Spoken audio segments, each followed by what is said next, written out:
All right, so comedian and very polarizing commentator Russell Brand, he has now been blocked by YouTube from making money on the platform. So this suspension follows accusations of sexual assault by 4 women.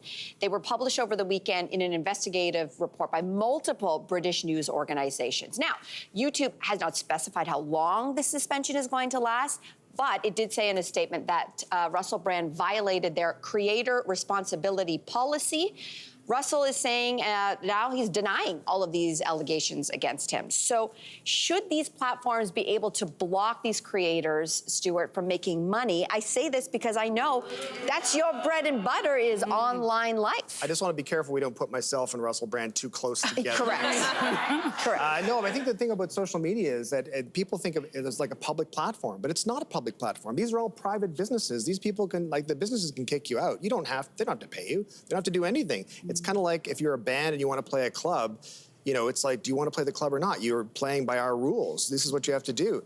And I think that's really important to remember. So it's, and I think, you know, in Russell Brand's case, it was a case of like, it wasn't like the first, oh, well, that's a shocker. I can't believe it. It was more a case of, yeah, okay, yeah. Well, but again, they're private businesses. They can turn the tap off anytime they want. Yeah. You know? I was reading a piece in The Atlantic, though, and it was sort of calling out how YouTube can be a bit confusing in terms of it's AI, first of all, that is adjudicator, determining whether or not someone should be pulled off or restricting their advertising revenue.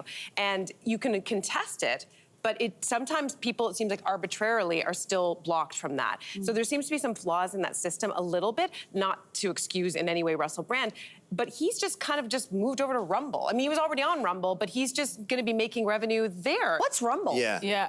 Well, it's not as popular as YouTube. Yeah, and exactly. I don't agree with what YouTube's doing, only because these are just accusations, and they just came out a few days ago. And already they've cut off his ability to make money, which could, you know, it's how he feeds himself, how he'll pay for his lawyer's fees. And I don't agree, although, and I think this is a heads up for anybody who's on YouTube and makes their living this way, because the creator responsibility policy says, as a YouTube creator, you should remain responsible both on and off the platform. If we see that a creator's on and off platform behavior harms our users, communities, employees, or ecosystems, we may take action to protect the community. That's what YouTube's laws are.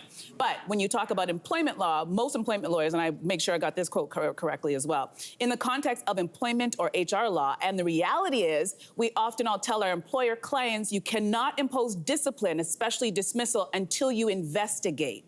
Right? So you can't, based on allegations or innuendo, you need to know the facts, and the facts aren't out yet. So I think this is a little bit troubling because this impedes on his ability to make a living, but also you think about it, okay, say I'm the number 36, you know, YouTuber, and you're number 1, and I'm really jealous of what you have. And I look at this Russell Brand situation, I go, oh, okay, so if I get 10 people to accuse you of something and it turns into a big news story and everybody's talking about it, you'll lose all your money and then I'll get your brand partnerships. And by the time you get out of the legal trouble to prove your innocence, it could be 2 to 5 years, and guess who's making the money? And then all I gotta do is, oops, sorry. That only means if you're good.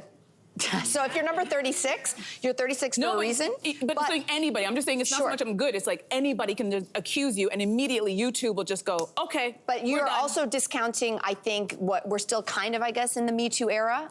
And it's hashtag believe all victims. And I think the nature of these allegations are so awful that YouTube... There's been rumblings even before. There's been rumblings, including a young girl who was 16 and accusing him of sexual assault.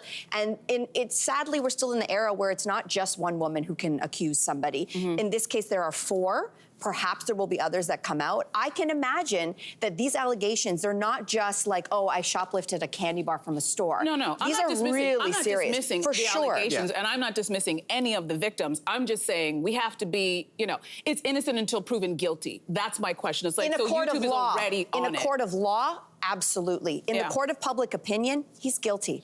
And sadly, and I'm not saying that's right or that's wrong, but I'm saying that, going back to your point, that YouTube is a private company, they can do whatever the heck they want. Yeah. And last time I checked, Google or whatever the parent company is, Alphabet, they're making enough money. They don't need his advertising money. So sorry, Russell. Sorry.